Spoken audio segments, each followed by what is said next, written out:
Hello everyone, good morning to all of you. Welcome to Logic Pathshala. आज के इस video में हम कवर करने वाले हैं 15 जुलाई के इम्पॉर्टेंट करंट अफेयर्स के क्वेश्चंस। फ्रेंड्स, इस वीडियो का जो पीडीएफ है वो आप लोगों को हमारे टेलीग्राम ग्रुप से मिल जाएगा। लिंक आपको डिस्क्रिप्शन में दिया गया है। टेलीग्राम पर आप डायरेक्टली भी सर्च कर सकते हैं लॉजिक पाठशाला 16 को। सो आप लोग उसको इस ग्रुप से काफ़ी ज़्यादा इन्फॉर्मेशन भी देखने मिलेंगी, तो आप लोग ज़रूर ज्वाइन करें। तो चलिए फ्रेंड्स, अब आज के इस इम्पॉर्टेंट सेशन को शुरू करते हैं मोटिवेशन कोट से। जिद अगर जीतने की हो तो हारना बिल्कुल नामुमकिन सा हो जाता है। तो अगर आपके अंदर ये जज्बा है, अगर आपने एक बार दृढ़ निश्चय कर लिया, आप डिटरमाइन हो गए हैं कि आपको जीतना ही जीतना है, आप बिल्कुल उस लक्ष्य की तरफ आगे बढ़ रहे हैं, आप किसी चीज़ों से घबरा नहीं रहे हैं, तो देखना फ्रेंड्स, आप कभी भी हार का सामना नहीं करेंगे। आप हमेशा आगे भी बढ़ते रहेंगे।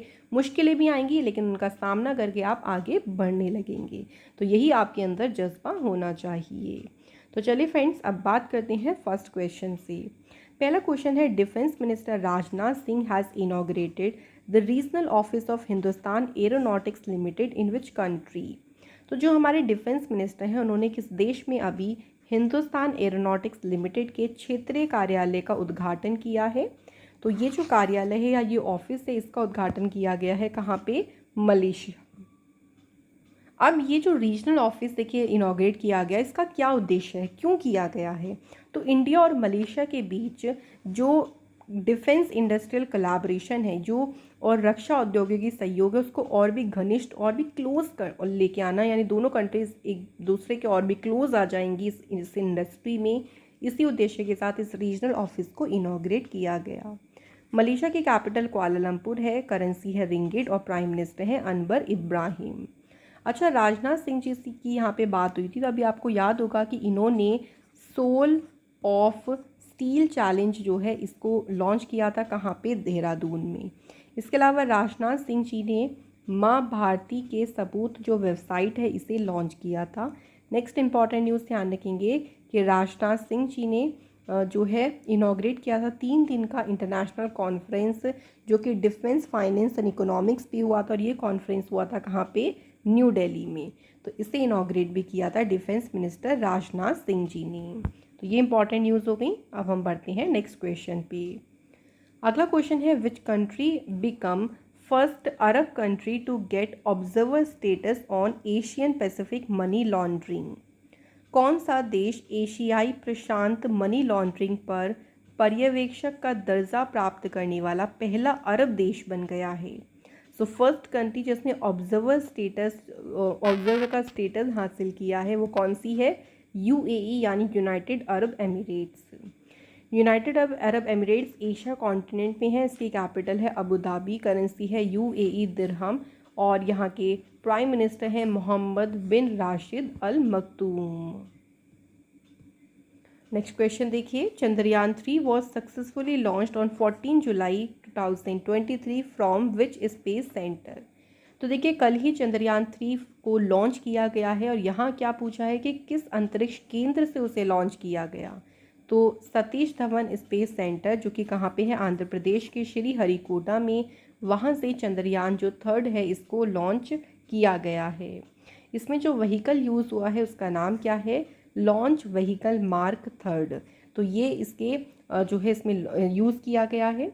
ये जो स्पेस क्राफ्ट है इसमें कंसीडर है, एक लैंडर है, इसमें एक रोवर है, प्रोपल्शन मॉड्यूल है, और जिसका पूरा अगर हम कलेक्टिवली वेट की बात करें कितना होगा? 3900 किलोग्राम।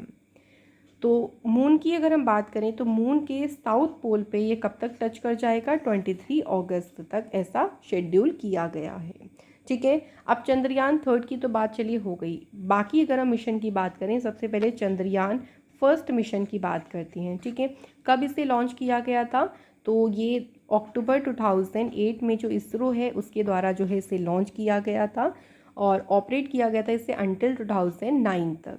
और इसे भी सतीश धवन स्पेस सेंटर से ही लॉन्च किया गया था। इसमें जो रॉकेट यूज़ हुआ था उसका नाम था PSLV XL रॉकेट को यूज़ करके इसे लॉन्च किया गया था। उसके बाद बात करें चंद्रयान 2 मिशन की, तो चंद्रयान 2 मिशन की लॉन्च डेट क्या है? 22 जुलाई 2019। ठीक है, और इसे भी सतीश धवन स्पेस सेंटर जो है वहाँ से लॉन्च किया गया था। तो इनके ना ईयर भी आप लोगों के लिए इम्पॉर्टेंट होंगे एग्ज़ाम के लिए। चलिए फ्रेंड्स, हम यहाँ पे देख लेते हैं अगला question. Which IIT has developed a deep learning based framework, जिसका नाम क्या है? Osteo HR net. किस IIT ने एक डीप लर्निंग आधारित ढांचा विकसित किया है और उसको नाम दिया है ओस्टियो HR नेट? तो सही आंसर होगा friends IIT Guwahati. IIT Guwahati के रिसर्चर्स ने जो है इस फ्रेमवर्क को डेवलप किया है। अब इस फ्रेमवर्क की बात करेंगे तो क्या है ये ऑटोमेटिकली देखिए एक्सरे जो इमेज है वहाँ से जो हमारे नी ऑस्टियो आर्टरीज है उसकी गंभीरता की भाई कितनी ज़्यादा उसमें प्रॉब्लम है, कितना वो सीरियस है, उसका सभी का ये क्या करेगा? आकलन करेगा। AI बेस्ड मॉडल जो है can be use to detect, तो ये सेवरिसिटी यानी गंभीरता इसको डिटेक्ट करेगा, जो डिसीज़ का लेवल है उसको डिटेक्ट करने में काम करेगा और आपको मेडिकल प्रैक्टिशनर्स जो हैं उनकी तरफ आपको असिस्ट भी करेगा यानी सहायता प्रदान करेगा। ठीक है, तो ये आपको याद रखना है। IIT से जुड़े कुछ और इम्पॉर्टेंट न्यूज़ की बात करते हैं तो देखिए university of Jaffna and IIT Madras ने एक MOU साइन किया था ताकि रिसर्च इनिशिएटिव्स को प्रमोट किया जाए। IIT कानपुर ने सक्सेसफुली कंडक्ट की test flight for cloud seeding के लिए। यस बैंक ने कोलैबोरेशन किया है IIT कानपुर के साथ to offer support to incubated startups. BITS Pilani ने डेवलप किया है एक फेस मास्क जिसमें सेंसर लगे हैं और इसके लिए इलनेस का पता लगाने के लिए इसको यूज़ किया गया, इसको डेवलप किया है। IIT मद्रास ने DRDO के साथ पार्टनरशिप की है to develop sensor technology for under water communication, तो इसे डेवलप किया है DRDO के द्वारा। नेक्स्ट क्वेश्चन देखिए। नेक्स्ट क्वेश्चन है an Odia based news station Odisha TV has unveiled India's first regional AI news anchor. What is the name of this AI news anchor? तो देखिए उड़िया स्थित समाचार स्टेशन उड़ीसा TV ने भारत के पहले क्षेत्रीय AI समाचार एंकर का जो है अनावरण किया है। ये देखिए रोबोट है, देखिए रोबोटिक यानी AI टेक्नोलॉजी को ये यूज़ करेगा और इस AI न्यूज़ एंकर को नाम क्या दिया है? तो इसका नाम रखा है, क्या रखा है? लीसा जो है इसका नाम रखा है। लीसा का जो इंट्रोडक्शन है वो TV ब्रॉडकास्टिंग और जो मैगज़ीन या जर्नलिज्म हो गए उसमें किया गया है देखिए इंट्रोडक्शन, और ये एक तरीके से हमारी इंडस्ट्री में रेवोल्यूशन को लेके आएगा। लीसा जो है ये रिमार्केबल इसके अंदर एबिलिटी है, ये मल्टीपल लैंग्वेज को बोल सकती है जिसमें उड़िया है, इंग्लिश है और भी अदर लैंग्वेजेस हैं जो कि इसके द्वारा बोली जा सकती हैं। ठीक है फ्रेंड्स, तो आप ये ज़रूर ध्यान रखिएगा। चलिए बढ़ते हैं नेक्स्ट क्वेश्चन पे। नेक्स्ट क्वेश्चन है which state has top the north eastern states in grievance redressal index. तो शिकायत निवारण सूचकांक ने, ये जो सूचकांक आई है उसमें किस राज्य ने पूर्वोत्तर राज्य में जितने भी हमारे नॉर्थ ईस्ट के स्टेट है उसमें सबसे पहला स्थान प्राप्त किया है? तो इसमें सिक्किम जो है वो सबसे पहले नंबर पे रहा है, उसके बाद असम दूसरे नंबर पे है और अरुणाचल प्रदेश है इसमें तीसरे नंबर पे। यहाँ बात करें सिक्किम जो है, देखिए सिक्किम में जनवरी से जून तक के 43 डेज़ का जो एवरेज क्लोजिंग टाइम है उसी के साथ 173 शिकायतों का यहाँ पे निपटारा भी किया गया है। कहाँ पे? सिक्किम में। अच्छा, अब इसी जो रैंकिंग की बात हो रही है उसमें यूनियन टेरिटरीज़ की बात करते हैं तो यूटी में किसने टॉप किया है? आंसर होगा लक्षद्वीप। तो ये पॉइंट ध्यान रखिएगा, सिक्किम जो है वो नॉर्थ ईस्ट जो रीजन्स हैं उसमें सबसे आगे रहा है। लेकिन एक और बात ध्यान रखेंगे, अगर हमसे पूछें कि बिगर जो स्टेट्स हैं उसमें सबसे ऊपर कौन रहा है तो आपका आंसर होगा उत्तर प्रदेश। अगला क्वेश्चन है मुखरा अ मॉडल विलेज इन जो कि है Adilabad district has become the first habitation in the state to have insured by 100%। It is a village of which state. तो आदिलाबाद ज़िले का एक आदर्श गांव है मुखरा जहां पे 100% बीमा कराने वाली राज्य की ये पहली बस्ती बन गई है। 100% यहाँ पे लोगों का देखिए इंश्योरेंस हो गया है। और ये किस राज्य का गाँव है? तो ये है फ्रेंड्स तेलंगाना स्टेट का गाँव। मुखरा गांव जो है इसको कई सारे नेशनल अवार्ड्स भी मिले हैं, जिसने इस वर्ष नेशनल लेवल ग्राम ऊर्जा स्वरोजगार विशेष पुरस्कार भी मिला। साथ ही में 50 लाख रुपीस का इंसेंटिव भी दिया गया है। तेलंगाना की बात करें, इसकी स्थापना हुई थी 2 जून 2014 को। जो है ये आंध्र प्रदेश से अलग हुआ था। हैदराबाद इसकी कैपिटल है। चीफ मिनिस्टर हैं के चंद्रशेखर राव और तमिल से सौंदरराजन गवर्नर हैं। नेशनल पार्क्स में इंपॉर्टेंट है कासू ब्रह्मानंद, महावीर हरीना और मुरुगवनी नेशनल पार्क। चलिए फ्रेंड्स अगला क्वेश्चन देखते हैं। Which state government is introducing automated external defibrillators in all government buildings, malls etcetera starting 1 August. 1 अगस्त से सभी सरकारी भवन, मॉल आदि में स्वचालित है जो डिफिब्रिलेटर है ये शुरू कर रही है। तो इसे कौन सी राज्य सरकार स्टार्ट कर रही है? आंसर होगा उत्तर प्रदेश। इसका उद्देश्य क्या है? देखिए, तो इसका उद्देश्य है कि स्टेट में जो हेल्थ इंफ्रास्ट्रक्चर है, उसकी जो फैसिलिटी है, उसमें इम्प्रूवमेंट लेके आना। उत्तर प्रदेश की कैपिटल है लखनऊ, चीफ मिनिस्टर हैं योगी आदित्यनाथ और गवर्नर है आनंदीबेन पटेल। उत्तर प्रदेश से कुछ और इम्पोर्टेंट की बात करें तो अभी इंडिया का जो वैदिक थीम पार्क है, ठीक है, इसे अनवील किया गया है। कहाँ पे? तो आपका आंसर रहेगा फ्रेंड्स नोएडा। उत्तर प्रदेश सरकार ने, ध्यान रखिएगा फ्रेंड्स, उत्तर प्रदेश की सरकार ने देखिए नंद बाबा मिल्क मिशन स्कीम शुरू की थी। इन्होंने एल्डर लाइन जो सुविधा है उसे भी शुरू किया था। उत्तर प्रदेश की सरकार जो है पहली स्टेट बनी थी जिसने बच्चों के लिए डिजिटल हेल्थ कार्ड्स की शुरुआत की थी। वर्ल्ड का पहला जो एशियन किंग वल्चर कंजर्वेशन और ब्रीडिंग सेंटर है, ये कहाँ पे खुला है? उत्तर प्रदेश में। उत्तर प्रदेश की सरकार ने सर्व शिक्षा अभियान को शुरू किया था। तो ये कुछ इंपॉर्टेंट न्यूज़ हो गई उत्तर प्रदेश से फ्रेंड्स, हमें इन्हें ज़रूर ध्यान रखना है। नेक्स्ट क्वेश्चन देखिए, which state government has decided to deploy air ambulances on the stretch to provide speedy medical assistant to injured on Samruddhi express way. Samruddhi express way पे घायलों को शीघ्र देखिए उनको एक तरीके से मेडिकल सुविधा प्रदान करने के लिए जो हवाई एम्बुलेंसेज से तैनात करने का निर्णय किसने लिया है? क्योंकि रास्ते के ज़रिए देखिए जल्दी पहुंचा सकेंगे हम, अगर एयर के थ्रू जाएंगे तो जल्दी ही जो है उनको एम्बुलेंस को हॉस्पिटल तक ले जाया जा सकता है। तो इसी का जो डिसीज़न है किसके द्वारा लिया गया है? महाराष्ट्र गवर्नमेंट के द्वारा। गवर्नमेंट ऑल्सो प्लान कर रही है कि 16 हेलीपैड्स बनाए जाएंगे to facilitate the landing and take off of this air ambulance. तो जो ये एयर एम्बुलेंस है इनकी लैंडिंग और इनके टेक ऑफ की सुविधा के लिए 16 हेलीपैड बनाने की योजना भी बना रही है गवर्नमेंट। बात करते हैं फ्रेंड्स यहाँ पे कुछ इंपॉर्टेंट महाराष्ट्र से रिलेटेड इंपॉर्टेंट न्यूज़ की बात कर लेते हैं, इससे देखिए हमारा रिवीजन हो जाएगा। तो महाराष्ट्र की सरकार ने अप्रूव किया था जेंडर इंक्लूसिव टूरिज्म पॉलिसी को। महाराष्ट्र पहला स्टेट बना था जिसने अप्रूव किया था गुड गवर्नेंस रेगुलेशंस को। महाराष्ट्र सरकार ने ही सलोखा योजना को स्टार्ट किया था। इसके अलावा फ्रेंड्स एक नया इनिशिएटिव जो कि था बेगर फ्री सिटी, ये इनिशिएटिव शुरू किया था महाराष्ट्र के नागपुर शहर ने। महाराष्ट्र पहला स्टेट बना था जिसने कंट्री में लोकायुक्त जो बिल है इसको पास किया।